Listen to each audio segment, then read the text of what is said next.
Most Christians are familiar with the Book of Revelation, the Antichrist, the Beast, the Final Judgment.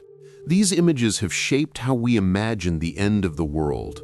But what if I told you the version of the Bible most people read is incomplete? What if ancient prophecies, darker, more detailed, and eerily accurate, were left out of the Bible you know? Hidden for centuries, preserved in one place, waiting for a generation desperate for answers. That place is Ethiopia. Unlike the Protestant Bible with its 66 books, the Ethiopian Bible contains 81. And in those missing pages lie secrets that will shake your understanding of the end times. Books like the Book of Enoch, Jubilees, 2 Esdras, and the Ascension of Isaiah. Books banned by early church councils for being too mystical, too controversial, or maybe too true. These texts describe fallen angels corrupting humanity, a divine calendar abandoned by mankind, visions of monsters, plagues, and a false Messiah rising to power.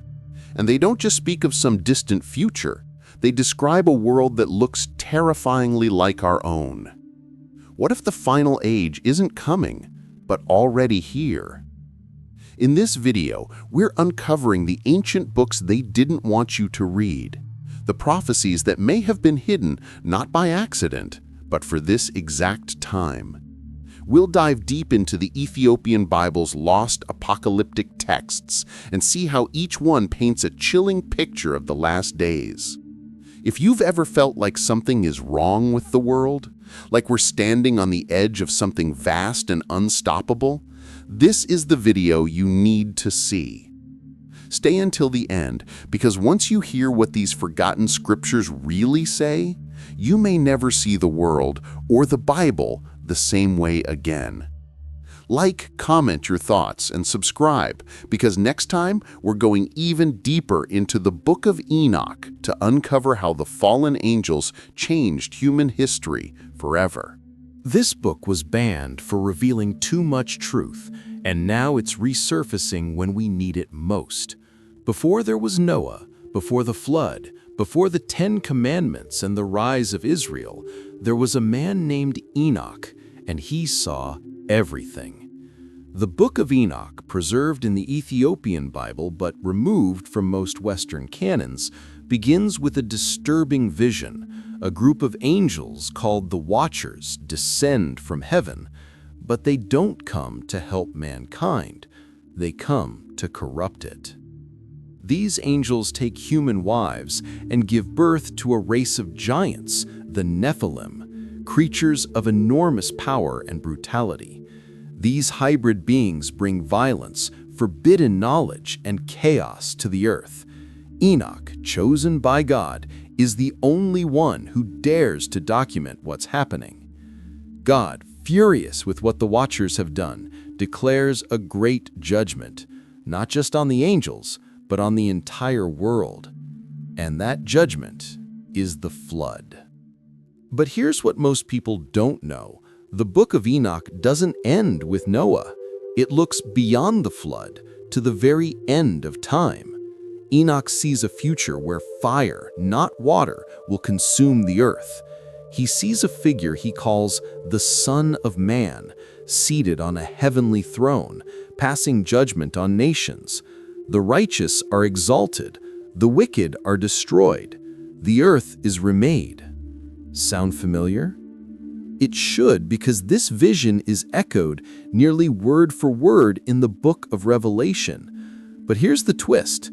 Enoch's visions were written centuries before Christ was born. So how could he see a Messiah, a final judgment, an apocalypse that mirrors what we're told will happen in the end times?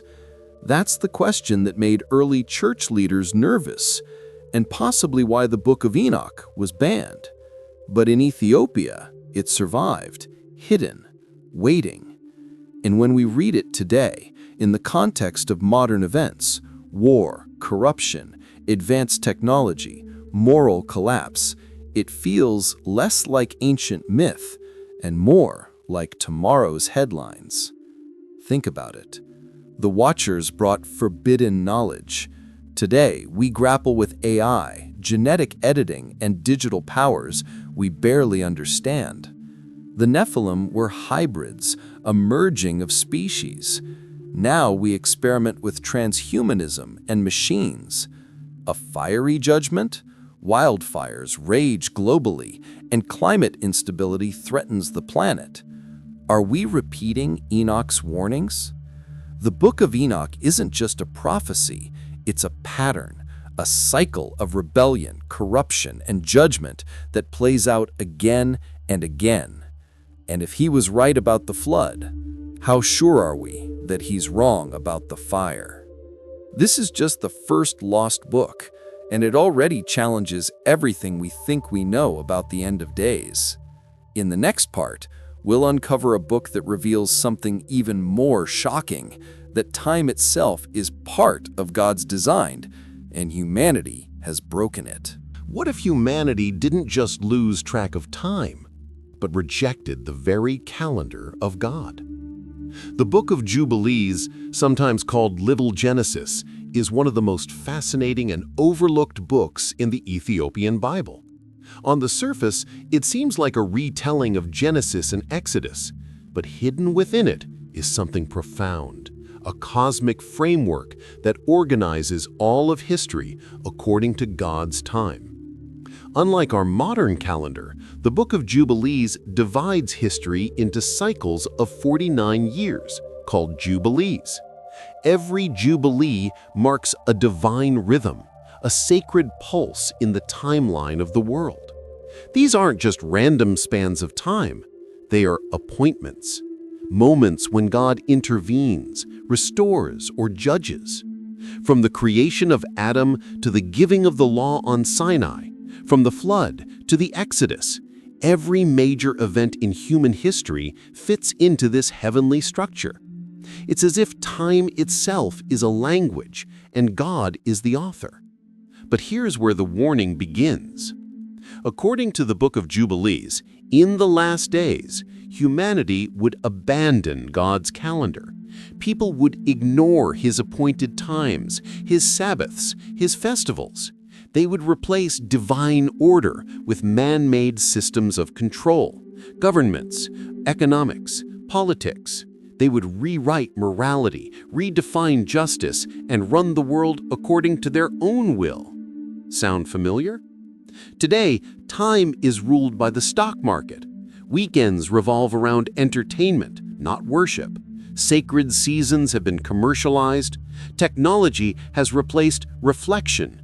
The rhythm of the soul has been silenced by the noise of the machine. But the Book of Jubilees says that this rebellion against God's time sets the stage for the final judgment. Why? Because by rejecting God's calendar, we reject His authority. We declare ourselves the masters of time, and in doing so, we sever the alignment between heaven and earth. Jubilees isn't just calling us back to holy dates, it's calling us back to divine alignment.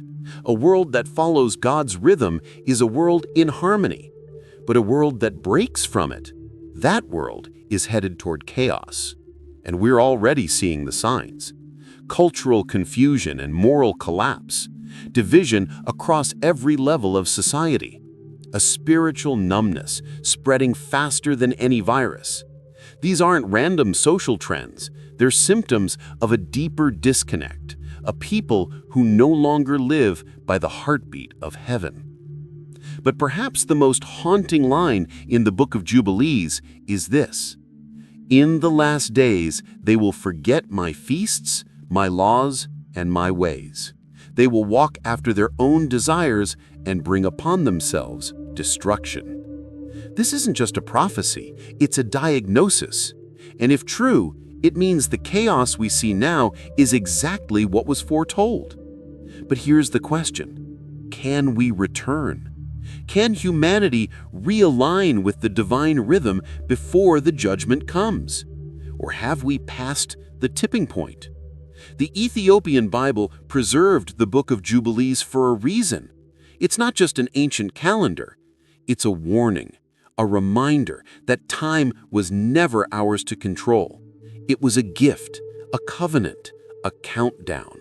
And according to Jubilees, we're running out. In the next part, we'll dive into a book that's even more intense, a text so apocalyptic it reads like the long-lost twin of Revelation. Get ready for 2 Esdras and its terrifying visions of war, plagues, and the final age. Long before Revelation was written, one prophet saw the end, and it looked terrifyingly like our world today. The Book of 2 Esdras, also known as 4 Ezra, is one of the most apocalyptic texts ever written, and yet most people have never heard of it. Why? Because it was excluded from the Western Bible, hidden from mainstream Christianity, and quietly preserved only in places like the Ethiopic tradition. But make no mistake, 2 Esdras is Revelation's lost twin, a book filled with beasts, judgments, and a Messiah who arrives not gently, but in glory and fire. The story begins with a man named Ezra, grieving over the chaos and sin of the world. He pleads with God, "Why is the earth so full of evil? Why do the wicked prosper while the righteous suffer?" And God responds, not with comfort, but with a chilling truth. Because this is the final age. Ezra is shown a series of visions that rival Revelation in intensity. He sees a giant beast rising from the sea, representing the empires of the world, nations falling into war, consuming each other in a spiral of destruction, plagues spreading across the earth, bringing death on a scale never seen before, and finally, a great figure, the Son of God, appearing in the clouds, crushing evil and rescuing the faithful. Sound familiar? What's eerie is how closely Ezra's visions mirror today's world. Conflicts in the Middle East and Eastern Europe, nations stockpiling nuclear weapons, global pandemics destabilizing economies, food shortages, inflation, natural disasters. It's as if 2 Esdras was describing the 21st century in vivid prophetic detail. But there's more. One of Ezra's most haunting visions involves a woman in great pain, representing Zion, the people of God. She cries out, burdened by oppression, watching her children destroyed. Ezra is told that this suffering is the birth pang of a new world, a final age that will only come after unimaginable judgment. Yet despite the darkness, there is hope. 2 Esdras doesn't just warn, it promises. It promises that when the end comes, the Messiah will return not as a baby in a manger, but as a warrior king. He will destroy the wicked, heal the earth, and establish a new creation. So why was this book removed? Some say it was too Jewish, others say it was too mystical. But perhaps the real reason is this: it told the truth too clearly. It pulled no punches. It showed the world exactly what was coming, and not everyone was ready to hear it. But in the Ethiopic Bible, 2 Esdras remains, preserved, waiting, like a time capsule, not buried in the ground, but in Scripture. And now, as we watch headlines unfold in real time, Ezra's visions no longer feel distant or symbolic. They feel immediate, real, urgent. If we truly are in the final age, then the warnings of 2 Esdras were meant for us, not just to terrify us, but to wake us up. Because next comes a figure more dangerous than war or plague, a lawless king who deceives the world and leads billions into darkness. In the next part, we'll look into the Ascension of Isaiah and the most detailed prophecy of the Antichrist ever recorded. He will rise as a savior, but rule as a tyrant.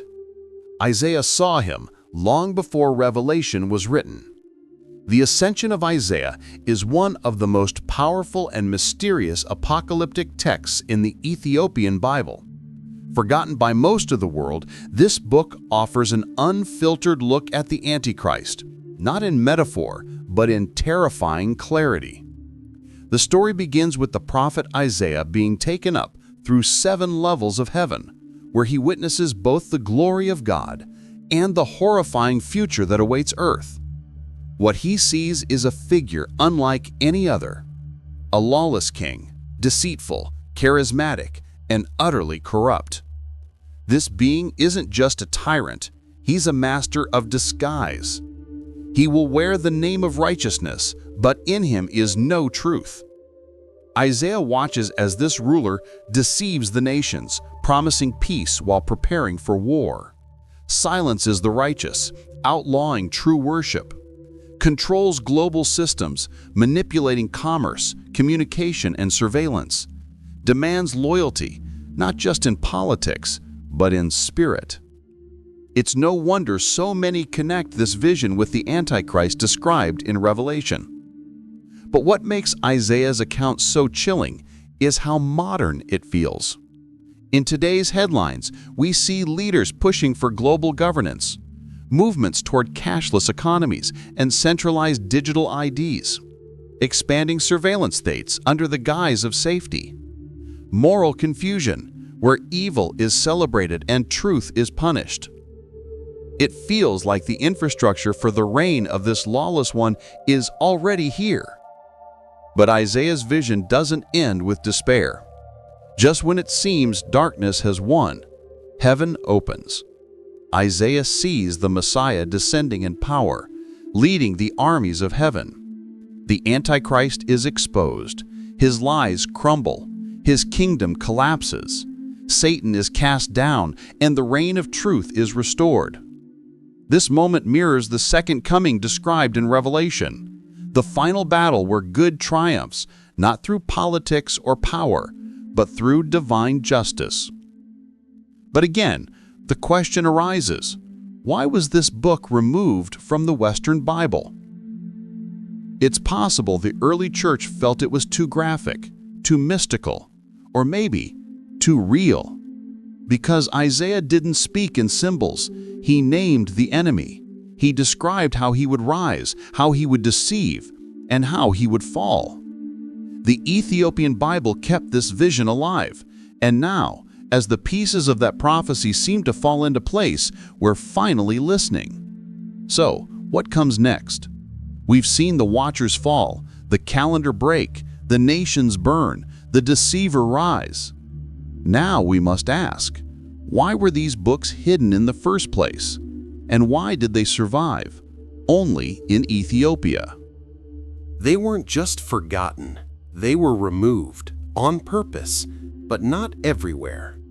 Throughout this series, we've explored ancient books, Enoch, Jubilees, 2nd Esdras, and Isaiah, that paint a vivid and urgent picture of the end times. But a question has echoed beneath it all. Why were these books removed from the Western Bible? And how did they survive, untouched, in Ethiopia? The answer takes us back to the 4th century, when powerful church councils gathered to decide which books belonged in the official Christian canon. Councils like Laodicea, Hippo, and Carthage debated over what was inspired, what was useful, and what was simply too dangerous. Some books, like Revelation, barely made it in, considered too mysterious and divisive. Others, like the Book of Enoch or 2nd Esdras, were cut completely. The reasons varied. Too mystical, too graphic, too Jewish in tone, or simply too hard to control. Books that described fallen angels corrupting mankind, or a Messiah seated on a heavenly throne centuries before Jesus, were unsettling. Some church leaders feared they would inspire heresies or fan apocalyptic panic.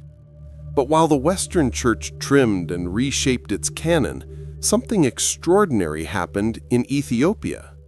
The Ethiopian Orthodox Church, one of the oldest Christian traditions on earth, preserved a broader canon, 81 books, including all the apocalyptic texts we've explored. They didn't just tolerate these books, they revered them. In Ethiopia, these scriptures were copied by hand for generations, read aloud in churches, memorized by monks. They weren't hidden in caves, they were treasured. Was that a coincidence? Or was it by design? Perhaps the very fact that these texts survived untouched in one corner of the world was a kind of prophetic safeguard, a divine plan to ensure that when the world reached its final moments, the full truth would still be available.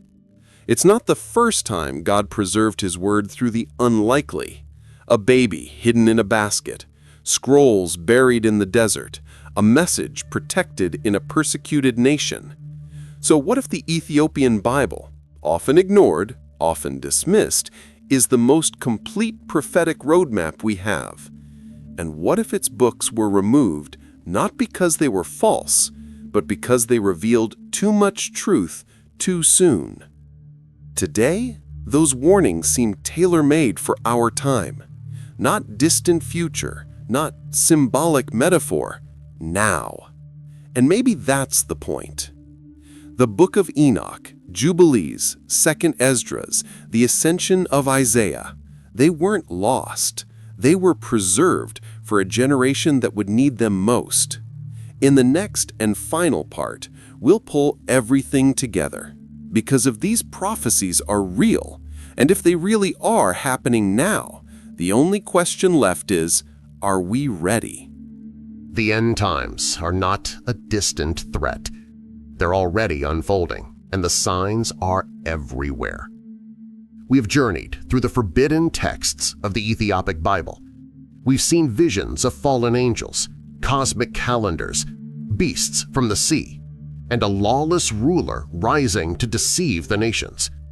These weren't fairy tales. They were ancient prophecies, and they look less like the distant future and more like tonight's news cycle. Look around. Wars rage across continents, threatening global collapse. Plagues have shaken the foundations of economies and societies. Natural disasters grow in frequency and intensity, floods, fires, earthquakes. Truth is mocked, morality inverted, faith abandoned. Leaders call for control, surveillance, and digital economies. It's not one event. It's not a coincidence. It's a pattern, one that was laid out thousands of years ago in books the world tried to forget. But these books didn't disappear. They were preserved in the Ethiopic Bible, perhaps for this exact generation. Why? Because if these prophecies are unfolding, they're not just here to scare us, they're here to prepare us. In the Book of Enoch, the righteous are described as shining like stars. In Jubilees, those who honor God's ways are marked as faithful. In 2nd Esdras, the Messiah returns for those who endured. In Isaiah, the saints are rescued when the heavens open in glory. Each book ends not in terror, but in hope. A hope that judgment is not the end, but the beginning of something greater. A new creation, a restored world, a victorious king. But the question is no longer if these prophecies are real, it's whether you believe them and whether you're ready. Because this isn't mythology, it's a spiritual reality we are already stepping into. The signs are here. The warnings are clear. And the Ethiopic Bible is sounding the alarm we've ignored for too long. So what now? You can dismiss it, or you can wake up. You can live in fear, or prepare in faith. You can walk with the world, or stand with the truth. Because when the fire comes, as Enoch foresaw, there will only be one safe place, with the one who returns in glory. That's why these books matter. That's why they were preserved. Not for scholars, not for monks, for you, now. If this video opened your eyes, don't stop here. Subscribe because in the next episode, we go deep into the most controversial part of the Book of Enoch, the story of the fallen angels and how they changed the course of human history.